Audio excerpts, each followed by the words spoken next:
'Di ba? Yung 18 marites ho, mga bossing chief amo sir, Diyos ko po, napakasimple ng sinasabi, no? Iisa-isahin po namin sila upang sa ganoon ay malaman natin kung mga nagsisinungaling. Pero gustong palabasin nung mga DDS kagaya nila Topacio na parang gustong palabasin eh illegal yung pagpapahiwalay-hiwalay at pag hindi pagsasama-sama ng mga 18 marites doon sa sa pagtatanong ng NBI. Sabi ni Sniper at ang inimbakan nila sa balita ay ang bahay pala ni Duterte kasi may nasilip akong family picture nila Duterte malapit sa rice cooker. Inimbakan nila ng maleta. Ng maleta? Sa bahay ni dating Pangulong Duterte. Uy, saan mo nakuha yan? Ngayon no, mga bossing. No? Eto, pakinggan ho natin. Yung si Topacio. No? Si Topacio. Eto, siya yung kasama sa laging nagtatanggol sa 18 marites ho eh. Hindi nila gusto ang iyong sinasabi, ididimanda ka.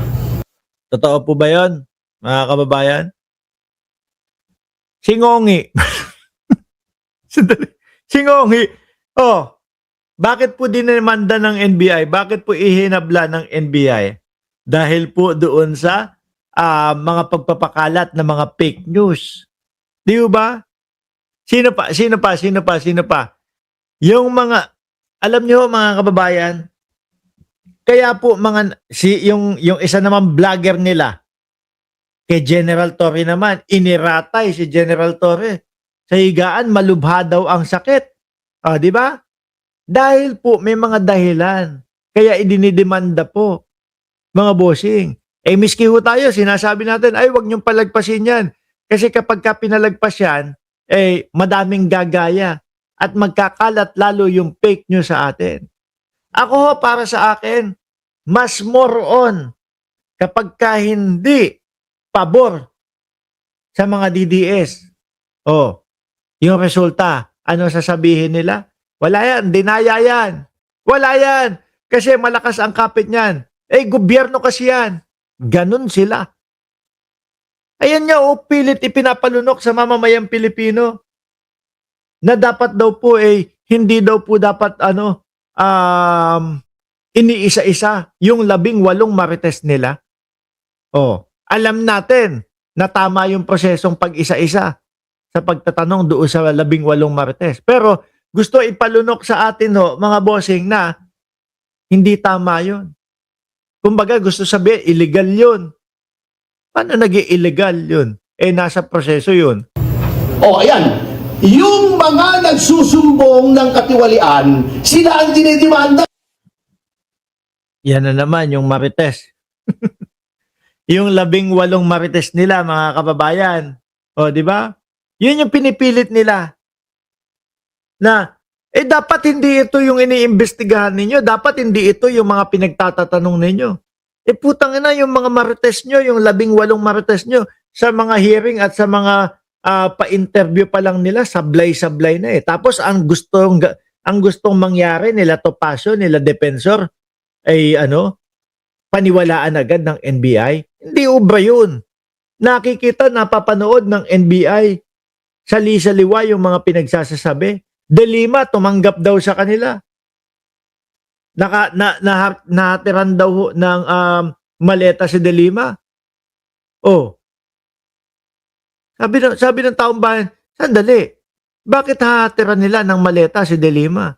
Wala naman sa posisyon si De Lima. Hindi naman congresswoman si De Lima noong mga panahon na yan. Ngayon lang naging congressman. Medyo umano sila. Medyo biglang kumambyo sila. Di ba? Kung kayo ho, mga kababayan, kayo yung NBI at ito